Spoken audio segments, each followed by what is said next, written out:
Fire below decks is usually accompanied by smoke, so dense that it often hinders the work of the fire party. Besides obscuring the seat of the fire, smoke makes breathing difficult and often contains carbon monoxide gas or other deadly fumes that endanger human life.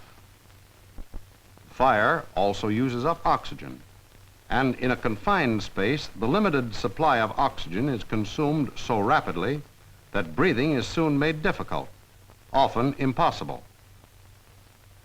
While military gas masks can be used to filter out smoke in an emergency, they do not supply oxygen and will not protect the wearer against carbon monoxide gas.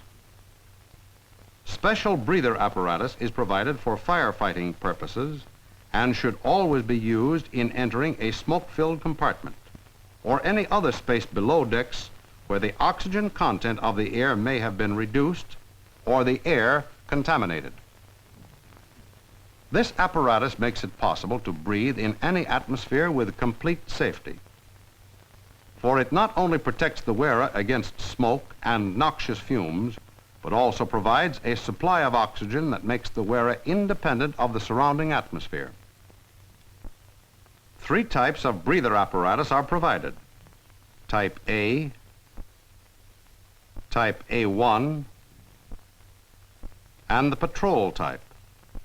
And while they differ in design, all 3 types operate on the same basic principle. In breathing in a normal atmosphere, pure air is inhaled, impure air exhaled. On inhalation, air which contains oxygen in sufficient quantity to sustain human life is drawn into the lungs. On exhalation, impure air containing carbon dioxide is given off.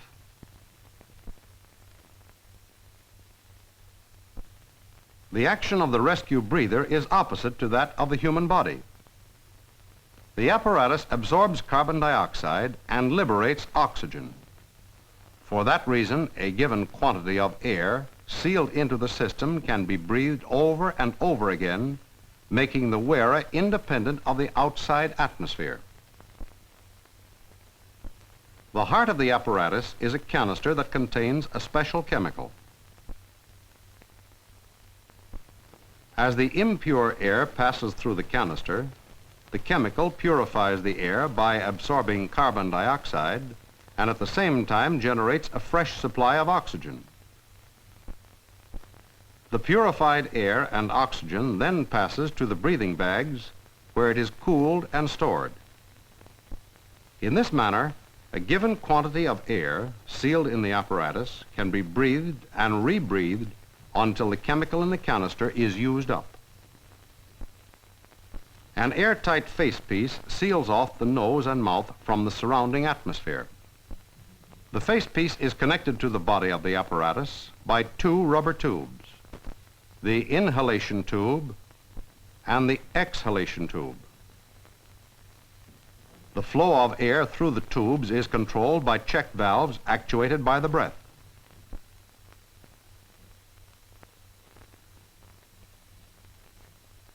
On inhalation, the inhalation valve opens, while the exhalation valve remains closed. On exhalation, the reverse takes place. Inhalation, exhalation. Inhalation, exhalation. With each exhaled breath, the air passes down the exhalation tube through the canister to the breathing bags. On inhalation, the purified air containing oxygen in proper proportion passes through the inhalation tube to the wearer. The chemical in the canister is protected by an outer cap and a thin metal inner seal. The outer cap must be removed before the canister is inserted in the apparatus. When the canister is forced into position, a plunger on the central casting breaks the inner seal.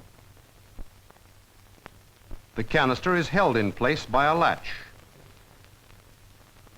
The prongs of the latch hold the neck of the canister securely against the central casting, producing an airtight seal.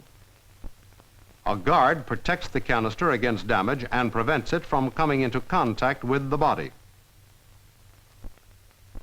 Rescue breathers should be stored in damage control lockers with other firefighting equipment ready for instant use. In handling the apparatus, it should always be held by the central casting. Since they are emergency gear, breathers should be pre-adjusted to save valuable moments in responding to a fire call. The apparatus must be worn at the correct height. Placed too high on the chest, it may result in cramping of the breathing tubes, restricting the flow of air. Therefore, the supporting straps should be adjusted to a length that will prove most comfortable and permit freedom of movement.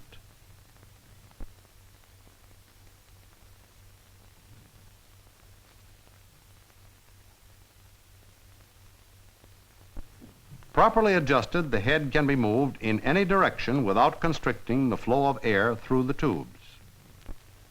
The ends of the supporting straps are brought under the arms and strapped onto the D-rings on each side of the apparatus.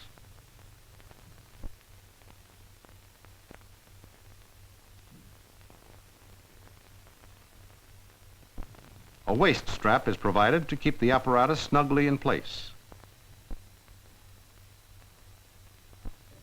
To keep the facepiece out of the way, it is placed back of the head.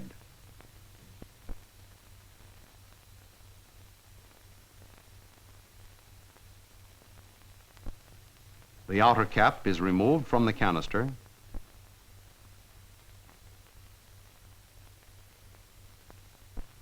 And the canister is inserted by lifting the ring latch, pushing the canister smartly into place, and snapping the latch. Before the facepiece is put on, it should be cleared of dust that may have collected during storage. The chin is inserted first, then the head straps are pulled into place. To obtain a snug airtight fit, the head straps are tightened gradually, starting with the lower pair.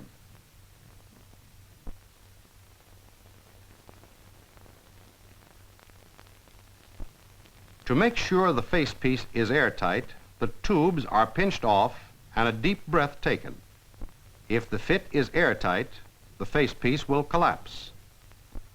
A certain amount of air is necessary to put the system into operation. It is drawn into the apparatus through the starter valve. Depressing the valve plunger permits inhalation of the surrounding air. Releasing the valve closes the system, and the exhaled air flows into the apparatus. While the starting breaths are being taken, the tubes should be pinched off to prevent inhalation from the breather bags. On exhalation, the valve and tubes are released. 15 full breaths should be taken to put the apparatus into operation. This quantity of air is necessary because the moisture in the exhaled breath starts the chemical reaction that generates oxygen. If the pressure in the bags becomes too great for comfort, it can be relieved by lifting the facepiece, allowing some of the air to escape. When the full 15 breaths have been taken, the timer is set at 57 minutes, because the life of the canister is 1 hour from the time the seal has been broken. A relief valve guards against excess pressure in the breathing bags. A rubber cap is provided for the Type A breathers to limit the amount of air that can escape through the valve. Without the cap, accidental or sudden compression of the bags would cause dangerous deflation. For that reason, the cap should always be used and placed in such a position that the grommet on the cap is aligned with one of the holes of the relief valve. If the rubber cap is not available, the holes in the relief valve may be covered with adhesive tape and a single small hole punctured in the tape similar to the grommet in the rubber cap.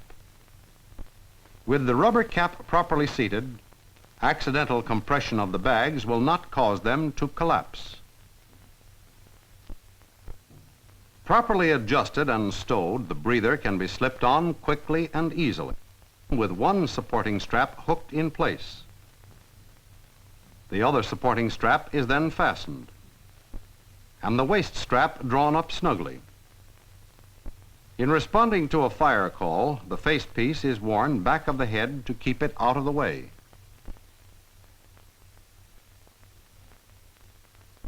And the canister is carried to the location of the fire with other firefighting gear. If the fire is on the top side or in a shallow compartment that permits ventilation, the breather is worn in the standby position, ready for an emergency. However, if a considerable amount of smoke is anticipated, or if the fire is in any confined space below decks, the breather should be put into operation immediately. Upon arrival at the fire, the outer seal is removed from the canister and the canister inserted in the apparatus.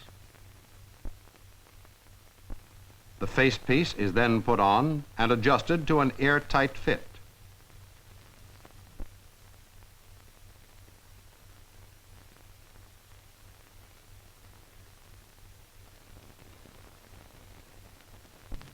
The 15 starting breaths are taken to start the oxygen-producing action of the chemical in the canister.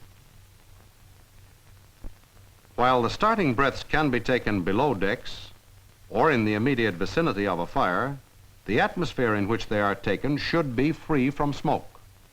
Since the life of the canister is 1 hour, the timer is set to ring at the end of 57 minutes, allowing 3 minutes for the wearer to leave the contaminated atmosphere. A lifeline may be attached to the special D-ring provided for that purpose. Rescue breathers, like parachutes, are emergency gear and must be maintained and stowed just as carefully. For the safety of the firefighter in entering a smoke-filled compartment depends upon the efficiency of the breather apparatus he is wearing. With reasonable care and periodic testing, the breathers can be put into immediate operation and will permit the wearer to breathe in safety in any atmosphere until the chemical in the canister is used up.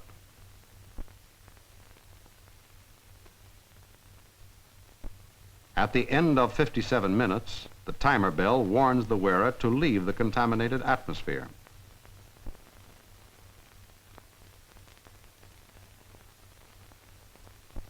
The used canister is removed by simply lifting the latch and permitting the canister to drop to the deck. A fresh canister can then be quickly inserted. Because of the heat generated by the chemical, used canisters should be handled with gloves and removed to a safe place for immediate disposal. If left lying on decks, the chemical in the canister may come into contact with oil and react violently. To demonstrate the danger of carelessly discarded canisters, one is shown here dropped into a bucket of oil.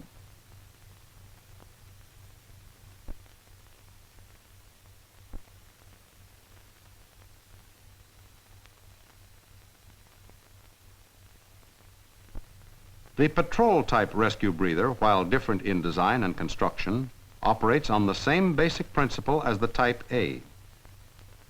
The patrol type has a single bag of the jacket type. The same canister is used, but the method of holding it in place is different. Instead of a latch, a bail is provided. The bail is raised to place the canister in the guard.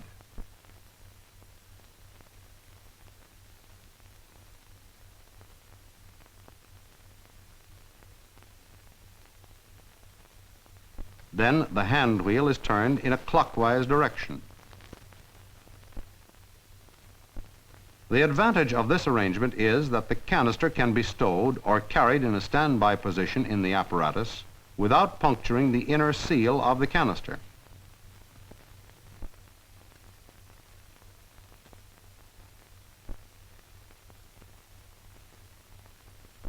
In stowing the canister in the apparatus, the hand wheel is turned carefully.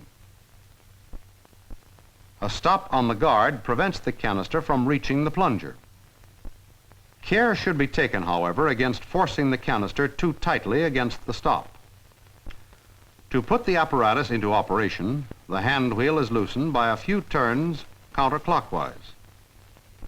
The stop lever is depressed, and the hand wheel turned clockwise to raise the canister to the operating position. Even after the seal is punctured by the plunger, the hand wheel should be turned until the neck of the canister presses tightly against the central casting, providing an airtight seal. The facepiece is the same as that of the Type A and Type A1, and put on in the same manner. Although the starter valve on the patrol type is located at the left, the method of starting the apparatus is exactly the same. The 15 starting breaths inflate the breathing bag and supply the moisture necessary to cause the chemical in the canister to react and give off oxygen. To save time in responding to a fire call, the patrol type breather should be stowed with a canister inserted in the apparatus in the standby position. The apparatus itself is put on like a vest. The right hand harness is pre-fastened to the plate, so it is necessary to fasten only the left hand harness. The belt is pulled tight enough for a comfortable fit.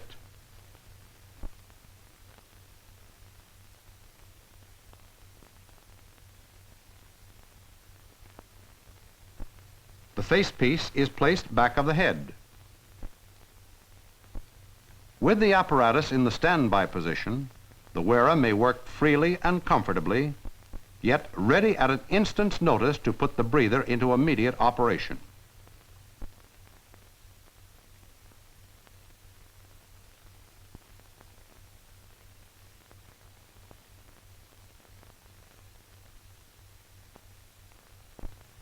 The Type A1 apparatus combines the main features of the Type A and the patrol type. It has the double chest breathing bags of the Type A and the canister bail of the patrol type. Therefore, the canister can be stowed in this apparatus in the standby position. For the standby position, however, the hand wheel should be turned carefully because forcing the canister too tightly against the stop may result in breaking the stop and puncturing the inner seal of the canister. When the stop lever is depressed to put the apparatus into operation, the hand wheel can be turned up quickly and the neck of the canister forced against the central casting to prevent the surrounding atmosphere from seeping into the breather. All other steps necessary to put the Type A1 into operation are exactly the same as those taken with the Type A and the patrol type. Breathers are emergency apparatus and must be maintained and tested constantly. As with a parachute, there is no time for testing just before the apparatus is to be used. Breathers must be stowed in perfect working condition, ready for instant use. The 3 types of rescue breathers shown in this film all operate on the same basic principle. Through the use of a chemical, carbon dioxide is removed from impure air and oxygen is added, making the wearer independent of the surrounding atmosphere. Therefore, every precaution must be taken to be sure that the apparatus is airtight. The facepiece must fit snugly. It should be adjusted properly, and the airtight fit tested each time it is to be used. The canister must be seated tightly against the central casting. With the Type A, the latch must be checked during service to make sure that the prongs hold the canister firmly in place. With the patrol type and the Type A1, the hand wheel on the bail must be turned up tightly to provide an airtight fit between canister and casting. In taking the starting breaths, 15 full breaths should be taken to provide sufficient moisture to cause the chemical to react and give off oxygen. If these simple rules are observed and the apparatus properly maintained and stowed, the wearer can enter any irrespirable atmosphere and breathe safely for a period of 1 hour, which is the life of the canister.